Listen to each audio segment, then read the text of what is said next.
Hello, here you can see my colored smoke bombs. I made them using ammonium nitrate, a commonly available fertilizer, sawdust, which I bought as a cat litter, and a bit of engine oil. No potassium chlorate was used. And of course you need a corresponding dye for color. You cannot make a colored smoke without a suitable dye. This is a huge problem. I will leave a link in the description where you can buy dyes for colored smoke. If you live in the United States, you can buy them without any issues. If you are not from the United States like me, you will need to use a mail forwarder. Some of these dyes can also be bought on eBay or Alibaba. Okay, so how to make it? First, take ammonium nitrate and dissolve it in a minimal amount of water. Then, if you have potassium ferricyanide, add it to this solution. It will serve as a catalyst. If you don't have it, omit this step and use the mixture without a catalyst. Next, add this solution to sawdust. I used a cat litter as a source.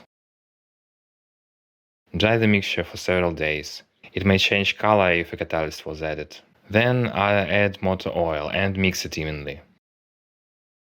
Finally, add a dye to this mixture.